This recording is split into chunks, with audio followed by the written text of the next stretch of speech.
Top quality और consistent performance के लिए सिर्फ सिल्वर पंप्स एंड मोटर्स, नाम याद रखना। હવે વાત કરીશું કૌભાંડના કિંગ વિશે।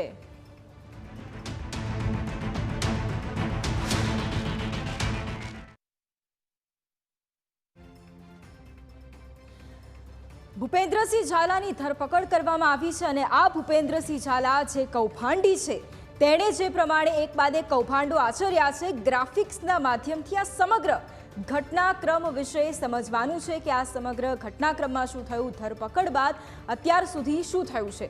સીઆઈડીએ રિમાન્ડ બાદ પૂછવાના સવાલો તૈયાર કર્યા। રિમાન્ડ માટે ગ્રામ્ય કોર્ટમાં હવે આ કૌભાંડીને રજૂ કરવામાં આવશે।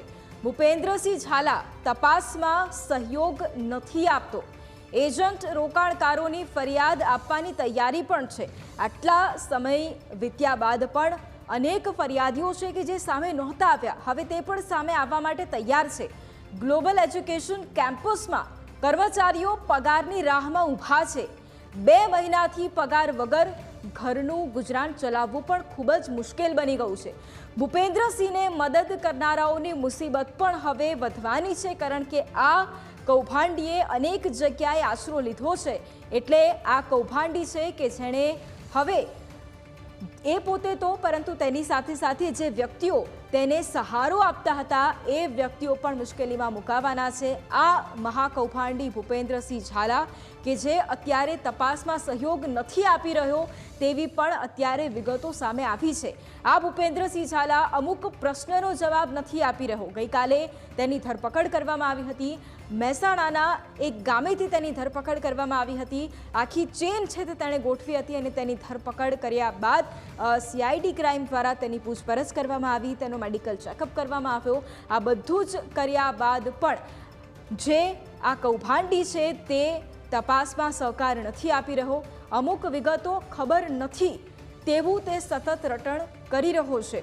બીજી તરફ કયા કયા એકાઉન્ટમાંથી કામગીરી થતી હતી તેના વિશે પણ કોઈ જ પ્રકારની જાણકારી તેની પાસે નથી તેવું આ કૌભાંડી કહી રહ્યો છે। એકાઉન્ટની કામગીરી માટે અલગ અલગ જે વ્યક્તિઓ છે તે પણ રાખ્યા હતા તેવો તેનો જવાબ છે। એટલે પોતે ડાયરેક્ટ કોઈ જવાબ નથી આપી રહ્યો, અલગ અલગ વ્યક્તિ રાખ્યાની વાત સતત તે કરી રહ્યો છે। ભૂપેન્દ્રસિંહ ઝાલાની જે પ્રેમિકા છે તેની પણ પૂછપરછ કરવામાં આવી રહી છે। સીઆઈડી ક્રાઇમ રિમાન્ડ બાદ કયા કયા પ્રશ્નો પૂછવા તેની યાદી પણ તૈયાર કરી રહ્યું છે। જે પ્રમાણે આ કૌભાંડી એક તરફ ઝડપાયો અને લગભગ ફરિયાદ થઈ એના 34 દિવસ બાદ આ જે કૌભાંડી છે કે જે ઝડપાયો અને અત્યાર સુધી શું થયું તેની ઉપર નજર કરી। મહાકૌભાંડી ભૂપેન્દ્રસિંહ ઝાલા સીઆઈડીને તપાસમાં કોઈ જ પ્રકારનો સહયોગ નથી આપી રહ્યો। ભૂપેન્દ્રસિંહ ઝાલા અમુક પ્રશ્નોનો જવાબ નથી આપી રહ્યો। ભૂપેન્દ્રસિંહ ઝાલા કે જેને સવાલો તો કરવામાં આવે છે પરંતુ તેની પાસે વિગતો નથી તેવા જવાબ આપી રહ્યો છે। આ જ મુદ્દે સંવાદદાતા મલ્હાર ફોન લાઈન પર છે। મલ્હાર, ભૂપેન્દ્રસિંહ ઝાલા કે જેની ધરપકડ તો કરવામાં આવી છે, સીઆઈડી ક્રાઇમ તેની તપાસ કરી રહી છે, તેને પૂછપરછ કરવામાં આવી રહી છે, પરંતુ શું તે સહકાર નથી આપી રહ્યો? ખાતેથી ધરપકડ કર્યા બાદ તેને સીઆઈડી ક્રાઇમ લાવવામાં આવ્યો તો મોડી રાત સુધી તેની જે છે તે પૂછપરછ ચાલી હતી। પ્રાથમિક તબક્કામાં જે પૂછપરછ ચાલી હતી ગઈકાલે તેમાં તેણે સીઆઈડી ક્રાઇમને યોગ્ય જવાબ આપ્યા હતા, પરંતુ જ્યારે એના એકાઉન્ટ એટલે કે ખાતાકીય અને નાણાકીય લેવડ દેવડ અને વ્યવહારની વાત જ્યારે સામે આવી હતી ત્યારે ભૂપેન્દ્રસિંહ ઝાલા જે છે તે જવાબ આપવાનું ટાળતો હતો અને તે કહેતો હતો કે આ મામલે તેને કોઈ પણ પ્રકારની જાણકારી જે છે નહીં। તો તેના તમામ એકાઉન્ટ એટલે કે નાણાકીય લેવડ દેવડની કામગીરી જે છે તેનો એકાઉન્ટમાં કામ કરતો જે કર્મચારી છે તે કરતો હતો, એટલે કે જેની પાસે એટલે કે ભૂપેન્દ્ર ઝાલા પાસે જે છે તેની પૂરતી વિગત નહીં હોવાનું જે છે તે સીઆઈડી ક્રાઇમ જણાવી રહી છે। આ ઉપરાંત સીઆઈડી ક્રાઇમ દ્વારા જે છે તે ભૂપેન્દ્રસિંહ ઝાલાની સતત પૂછપરછ જે છે તે કરી રહ્યું છે। સવારથી પણ જે છે તેની પૂછપરછ એસપી અને ડીવાયએસપી કક્ષાના અધિકારી દ્વારા જે છે તે કરવામાં આવી રહી છે। આ ઉપરાંત કેટલાક જવાબો આપવાનું જે છે તે ભૂપેન્દ્રસિંહ ઝાલા ટાળી રહ્યો છે। તો બીજી તરફ સીઆઈડી ક્રાઇમના અધિકારીઓ દ્વારા જે છે ભૂપેન્દ્રસિંહ ઝાલાની જે પ્રેમિકા એટલે કે તેની જે ફિયાન્સી છે તેની પણ પૂછપરછ કરાઈ હતી, પરંતુ તેની અટકાયત મામલે સીઆઈડી ક્રાઇમ જે છે તે અત્યારે કશું બોલવા તૈયાર નથી। માત્ર એટલું કહી રહ્યું છે કે ભૂપેન્દ્ર ઝાલાની જે ફિયાન્સી છે તેની પૂછપરછ કરવામાં આવી છે, તેની પાસેથી પણ કેટલીક વિગતો જે છે તે હાંસલ કરવામાં આવી છે। આ ઉપરાંત ભૂપેન્દ્રસિંહ ઝાલા જે મહેસાણામાં જે ફાર્મ હાઉસમાં રોકાયો હતો તે ફાર્મ હાઉસના જે માલિક જે છે કિરણસિંહ ઝાલા તેની પણ જે છે તે પૂછપરછ કરાઈ છે, પરંતુ તેની અટકાયત હજુ સુધી ઓફિશિયલી કરાઈ નથી. સમયાંતરે તેની પણ અટકાયત થઈ શકે તે પ્રકારના સંકેત જે છે તે સીઆઈડી ક્રાઇમ દ્વારા આપવામાં આવી રહ્યા છે. પરંતુ માત્ર અત્યારે ભૂપેન્દ્રસિંહ ઝાલાની જે છે તે ધરપકડ બતાવવામાં આવી છે. અન્ય જે લોકોને લાવવામાં આવે છે તે ભૂપેન્દ્રસિંહ ઝાલા જોડે તે લોકોની માત્ર હજુ પૂછપરછ ચાલી રહી છે. ભૂપેન્દ્રસિંહ ઝાલાના જે જવાબો છે તેને જે સાથ સહકાર જે લોકોએ આપ્યો છે તેમના જવાબ, આ તમામ નિવેદનો જે છે તે ક્યાંક ને ક્યાંક મેચ કરવામાં આવી રહ્યા છે. બપોર એટલે કે 4 વાગ્યાની આસપાસ સીઆઈડી ક્રાઇમ જે છે ભૂપેન્દ્રસિંહ ઝાલાને અમદાવાદની ગ્રામ્ય કોર્ટની અંદર રજૂ કરશે. લગભગ 15 દિવસના રિમાન્ડની જે છે તે વાત અત્યારે સામે આવી રહી છે. એટલે કે સીઆઈડી ક્રાઇમ જે છે તે 15 દિવસના રિમાન્ડ જે છે તે કોર્ટ સમક્ષ માંગી શકે છે.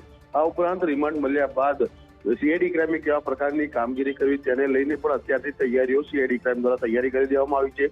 એટલે કે પ્રશ્ન જે છે એટલે કે રિમાન્ડ મળી ગયા બાદ ભૂપેન્દ્રસિંહ ઝાલાને કેવા પ્રકારના પ્રશ્નો પૂછવા, કેવા પ્રકારની ઇન્ક્વાયરી કરવી, ઇન્ટ્રોગેશન કરવું, આ તમામ મુદ્દાઓને લઈને જે છે તે પ્રશ્નાવલી પણ અત્યારે તૈયાર કરવાની કામગીરી જે છે તે સીઆઈડી ક્રાઇમના અધિકારીઓ દ્વારા કરી દેવામાં આવી છે. આ ઉપરાંત ભૂપેન્દ્રસિંહ ઝાલા ક્યાં ક્યાં રોકાયો હતો, તેને કોને કોને સાથ સહકાર આપ્યો હતો, આ સમગ્ર મામલે અત્યારે સીઆઈડી ક્રાઇમ જે છે તે તપાસ પણ કરી રહ્યું છે. જી બિલકુલ મલ્હાર, આભાર તમામ જાણકારી માટે. કૌભાંડી ભૂપેન્દ્રસિંહની ધરપકડ બાદ હવે એજન્ટમાં ફફડાટ ફેલાઈ ગયો છે. એજન્ટો અને રોકાણકારોનું વોટ્સએપ ગ્રુપ સામે આવ્યું છે. વોટ્સએપમાં જય શામળિયા નામનું ગ્રુપ સામે આવ્યું છે. એજન્ટ અને રોકાણકારોના ગ્રુપોમાં પોસ્ટ વાયરલ થઈ છે. એજન્ટ અને રોકાણકાર વિવિધ રજૂઆતો કરી રહ્યા છે. સહારા જેવી હાલત થવાની સંભાવના દર્શાવી રહ્યા છે. બધાને એકરૂપ થવા રજૂઆત કરવામાં આવી છે. ગાંધીનગર જવા માટે પણ મોટા ભાગના રોકાણકારો હવે તૈયાર થઈ ગયા છે.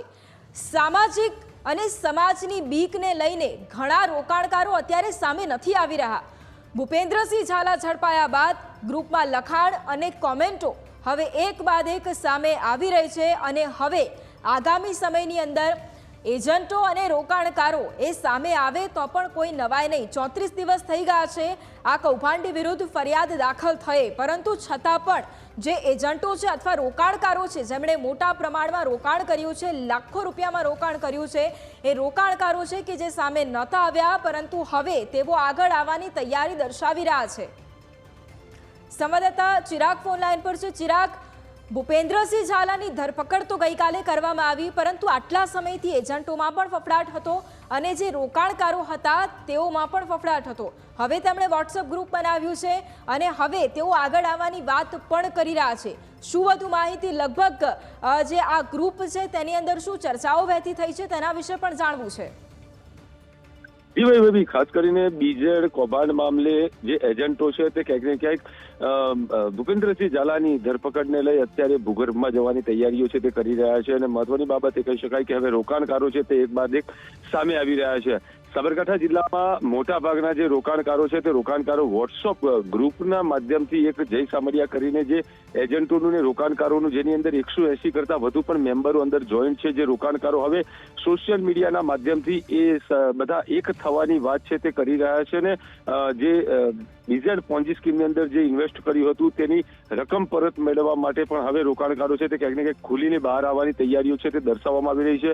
સીઆઈડી ક્રાઇમ બ્રાન્ચ દ્વારા ગત રોજ જ જે ભૂપેન્દ્રસિંહ ઝાલાની ધરપકડ કરવામાં આવી છે ત્યારબાદથી જ જે એજન્ટો છે તે એજન્ટોની સામે હવે રોકાણકારો પણ ખુલીને બહાર આવવાની તૈયારીઓ છે તે દર્શાવી રહ્યા છે. પરંતુ હાલ સાબરકાંઠા જિલ્લામાં મોટા ભાગના રોકાણકારો છે તે સોશિયલ મીડિયાના પ્લેટફોર્મ થકી હવે ગાંધીનગર અને હિંમતનગર એકઠા થઈને ગાંધીનગર જવાની તૈયારીઓ છે તે દર્શાવી રહ્યા છે. પરંતુ મહત્વની બાબત એ છે કે સીઆઈડી ક્રાઇમ બ્રાન્ચ દ્વારા આ બીજેડ પોન્જી સ્કીમના જે એજન્ટો દ્વારા ચલાવવામાં આવતા જે સોશિયલ મીડિયાના ગ્રુપો છે જો તેની તપાસ કરવામાં આવે તો મોટા ભાગના રોકાણકારો છે તે રોકાણકારો સીઆઈડી ક્રાઇમ બ્રાન્ચની સામે આવશે અને સમગ્ર જે કૌભાંડની અંદર સાચી હકીકતનો જે આંકડો છે 6000 કરોડ કરતા પણ વધુનો આંકડો જે હાલ વર્તાઈ રહ્યો છે તે આંકડો સમક્ષ બહાર આવી શકે છે. પરંતુ જે સીઆઈડી ક્રાઇમ બ્રાન્ચ દ્વારા સોશિયલ મીડિયાના જે ગ્રુપો છે તે ગ્રુપોની અંદર કોઈ પણ પ્રકારની કોઈ ટિપ્પણી ન થાય કે કોઈ રોકાણકારો જે નામ છે તે બહાર ના આવે તે પ્રમાણેના પણ એજન્ટો દ્વારા પ્રયાસો જે કરવામાં આવતા હોય છે અને એજન્ટો હજુ પણ ભૂપેન્દ્રસિંહ ઝાલાના જે એજન્ટો છે તે એજન્ટો રોકાણકારોને ખુલીને બહાર ના આવવાની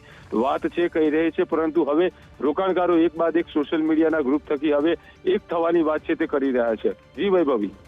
જી બિલકુલ, આભાર ચિરાગ તમામ જાણકારી માટે.